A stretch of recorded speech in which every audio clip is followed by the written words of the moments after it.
Back to manager blog. তো guys দেখতেছেন আমার হাতে অনেকগুলো টাকা, তো এই টাকাগুলো নিয়ে যাবো আজকে গরু হাটে। তো আপনারা সাথেই থাকুন, আর গরু কিনছি, গরুটা আপনাদেরকে দেখাবো। আর এই যে দেখতেছেন হাতের মধ্যে টিয়া, ঠিক আছে গাইস, তো সাথেই থাকেন, ঠিক আছে। এই যে আমার হাতের মধ্যে টাকাগুলো দেখতেছেন, টাকা দিয়ে আজকে গরু কিনতে যাবো, শখের গরু।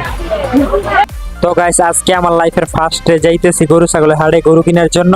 আমি এরকম ভাবে আর কখনো হাতের মধ্যে টাকা নিয়ে নিজে গরু কিনি নাই, তো আজকে আমি নিজেই গরু কিনবো। তো আপনারা কিন্তু সম্পূর্ণ ব্লগটি দেখবেন, অনেক ইন্টারেস্টিং হতে যাচ্ছে। তো চলেন শুরু করা যাক। তো গাইস দেখতেছেন অলরেডি কিন্তু আইসা পড়লাম হাটে।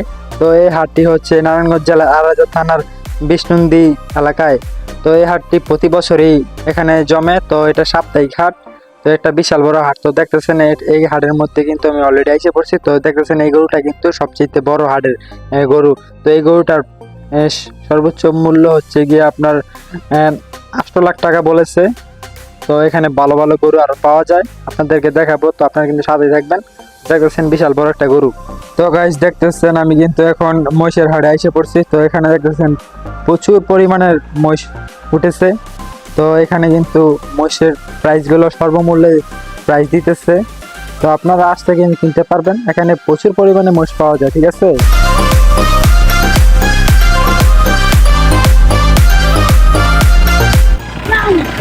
তো গাইস আপনারা কিন্তু ইতিমধ্যে দেখতেছেন যে এখানে কিন্তু নৌপথে দিয়ে গরু আসতেছে। তো আসার পথে দেখতেছেন গরুগুলাকে গোসল করানো হইতেছে, বিক্রি করার জন্য প্রস্তুত করা হইতেছে, গোসল করতেছে।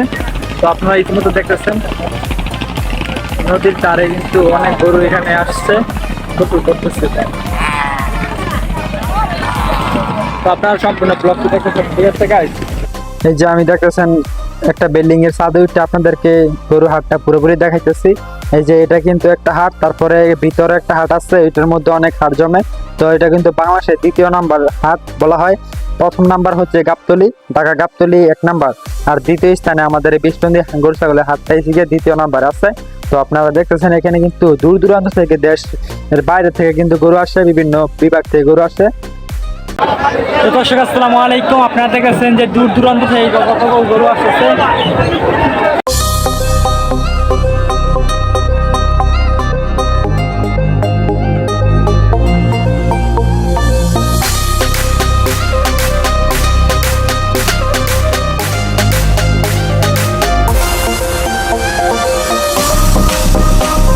তো গাইস এই গরু ছাগলের হাটে আইসে কিন্তু অনেকক্ষণ যাবত এখানে ঘোরাঘুরি করতেছি, তো কোনো গরুই কিন্তু পছন্দ হইতেছে না।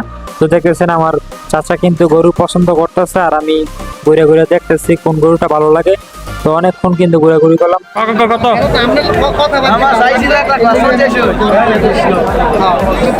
কত হলে ছাড়বা?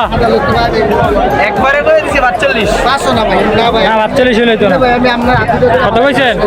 হ্যাঁ না না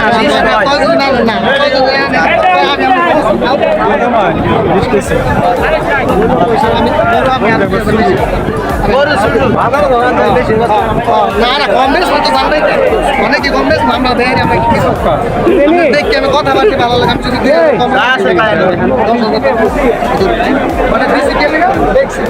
তো যাক আলহামদুলিল্লাহ, অনেকক্ষণ ঘোরাঘুরি করার পর কিন্তু কুরবানির পশু কিন্তু আমরা কিনে ফেললাম অলরেডি। তো দেখতেছেন আমার চাচা কিন্তু সেইখানে দাম দরাজ করতেছে, তো অলরেডি কিনে ফেলছি আমরা। তো আমি একটু ঘুরে ঘুরে দেখতেছি হাটটা, আপনাদেরকে দেখাইতেছি বিশাল বড় হাট। দেখতেছেন আমাদের এই বিষ্ণুন্দি বাজারটার নাম করা একটা হাট। এই যে দেখতেছেন আমার চাচা কিন্তু সেখানে দাম দরাজ নিয়ে কথা বলতেছে। তো আমি ঘুরে ঘুরে দেখাইতেছি, অনেকক্ষণ যাবত ঘুরলাম গরু কেনার জন্য, টানা 5 ঘন্টা কিন্তু ঘোরাঘুরি করলাম। তো আমার কোমর পাও ব্যথা হয়ে গেছে, তো আর সহ্য করতে পারতেছি না। তো দেখতেছেন উপরে ওইটা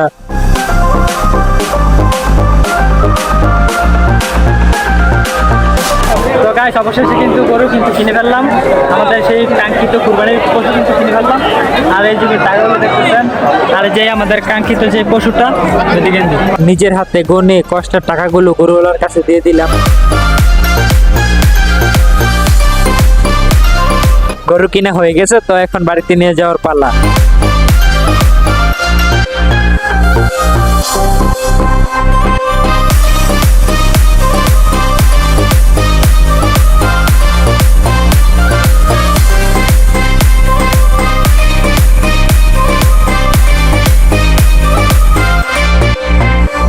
তো গাইস অলরেডি কিন্তু বাড়িতে নিয়ে এসে পড়লাম কুরবানির পশু। তো আজকের মতো ব্লগটি এই পর্যন্তই। আপনাদের কাছে কেমন লাগছে অবশ্যই কমেন্টে জানাবেন, আর পরবর্তী ব্লগ পাওয়ার জন্য আমার চ্যানেলটি সাবস্ক্রাইব করে রাখবেন। আসসালামু আলাইকুম।